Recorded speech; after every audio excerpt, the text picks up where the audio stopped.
আসসালামু আলাইকুম।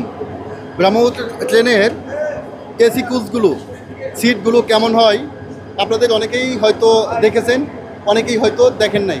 আপনারা জানানোর চেষ্টা করতেছি, আসেন। স্ট্যান্ডিং টিকেট নিয়ে উঠছে। ভালো আছেন? আছি। আপনি ভিডিও অন টাইম দিন। আসো।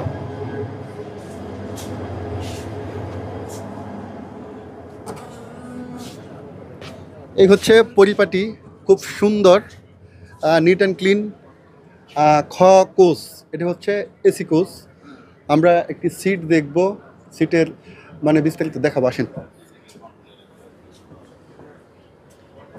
17 নম্বর সিটটা কোন দিকে? 17, ওই সামনে তো। 17, 17, 19, 14, এটা হচ্ছে 17। আসসালামু আলাইকুম ভাই, কোথায় যাবেন? জি 17 না না না, আপনি যাবেন কোথায়? এয়ারপোর্ট। এয়ারপোর্ট যাবেন। এসি কোচ জি টিকিট আছে? না স্ট্যান্ডিং আছে। স্ট্যান্ডিং স্ট্যান্ডিং টিকিট নিয়ে এসি কোচ, এটা কেমন দেখায়? না ঠিক আছে, ফাঁকা যাই তো এই জন্য। না, ফাঁকা গেলেও তো একটা, যারা টিকিট কেটে যায়, তারা তো একটা নিরবিচ্ছিন্ন একটা সেবা পেতে চায়। আপনি উঠবেন নামবেন, এটা কেমন জানি হয় না?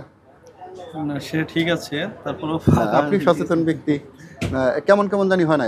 স্ট্যান্ডিং টিকিটে এসি কোচে যাওয়া ঠিক হবে না। ঠিক আছে, থ্যাংক ইউ, একটু কিছু মনে করবেন না। ঠিক আছে। উঠবেন? না না, আমি চাচ্ছি না, অ্যালাউ করতে চাচ্ছি না, এটা পাবলিক প্রচার হচ্ছে, এটা পাবলিকলি যাচ্ছে। এখন চাচ্ছি না আপনি স্ট্যান্ডিং কোচে টিকিটে আপনি এসি বগিতে থাকেন। এই যে 17 নম্বর, ডাব্লিউ হচ্ছে উইন্ডো, আর সি হচ্ছে কর্নার, 17, 16, এই হচ্ছে এসি সিটগুলো। দেখতে কেমন আপনারা দেখেন। যাই হোক, আপনাদের যদি কোনো কমপ্লেইন থাকে, অভিযোগ থাকে, অবশ্যই কমেন্ট বক্সে কমেন্ট করবেন। তবে বাংলাদেশ রেল দিন দিন চেষ্টা করে যাচ্ছে এর সেবা মান উন্নয়নের জন্য। আপনাদের গঠনমূলক পরামর্শ দিয়ে অবশ্যই বাংলাদেশ রেলকে সহযোগিতা করবেন। সবাই ভালো থাকবেন, আল্লাহ হাফেজ।